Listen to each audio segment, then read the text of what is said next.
اللہ اللہ اللہ اللہ۔ یہ علامہ شیخ محمد باقر قائنی بیر جندی مرحوم اپنی کتاب فاقہۃ الذاکرین میں اس کو بیان کرتے کہ محبت اور مودت کے حصول کے لیے دو ناراض کے درمیان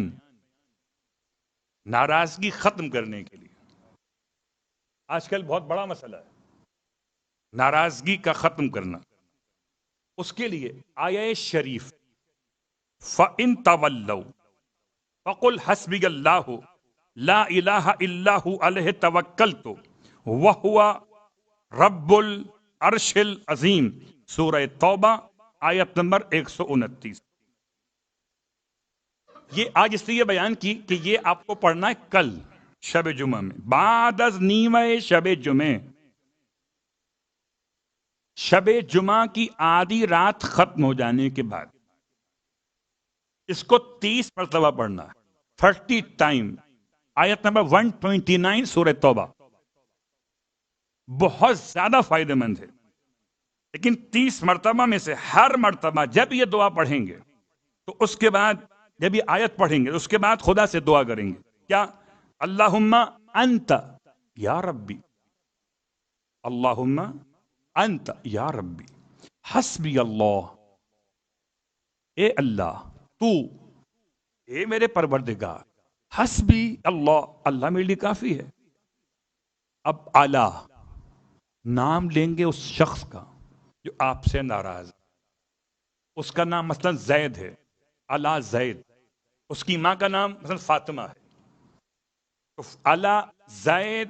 ابن فاطمہ اعتف قلبہ، اس کے دل کو موڑ دے، نرم کر دے، وَذَلِّلْهُ لِي، اور اس کو میرے سامنے اتنا نرم کر دے کہ مجھ سے آ کے ملاقات کر لے۔ میں نے ترجمہ ذرا محاورے کے لحاظ سے کر دیا، ورنہ کسی اور طرف نہ نکل جائے لفظ ذلیل کا عنوان، میں نے اس کو آسان کیا۔ یہ اگر کسی خاتون کے لیے پڑھا جائے، مثلا بہن بہن کے لیے، بھائی بہن کے لیے، یا مرد اپنی شریک حیات کے لیے، حسبی اللہ علی فلانت علی فاطمہ، مثلا بنت زید یا بنت فاطمہ، ماں کا نام لینا ہے، آپ کا نام نہیں سکتا۔ اعتف قلبہا وذللھا لی، اس کے دل کو نرم کر دے اور میرے پاس اسے لا کر ایسے پہنچا دے کہ میری بات وہ قبول کرنے کو تیار ہو جائے۔ دو ناراض کے درمیان، دو ناراض کے درمیان حکم شریعت، حکم معصوم، آیت قرآن، انما المؤمنون اخوۃ، مومن آپس میں کیا ہیں؟ بھائی ہیں۔ فَأَصْلِحُوا بَيْنَ أَخَوَيْكُمْ، بس دو بھائیوں کے درمیان صلح کرا دیا کرو۔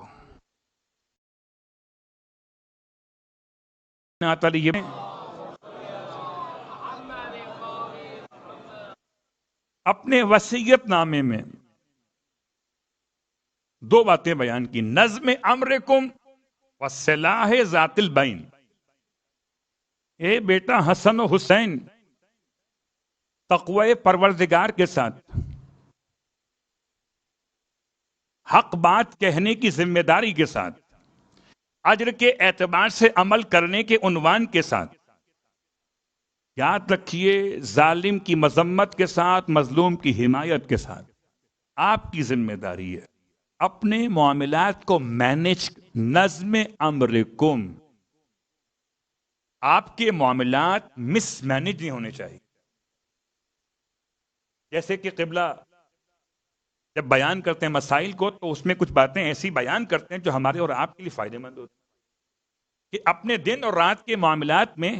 تقسیم کر دیں اپنے وقت کو، گھنٹوں کے لحاظ سے نہیں، کاموں کے لحاظ سے۔ تو یہ نظم امر ہے۔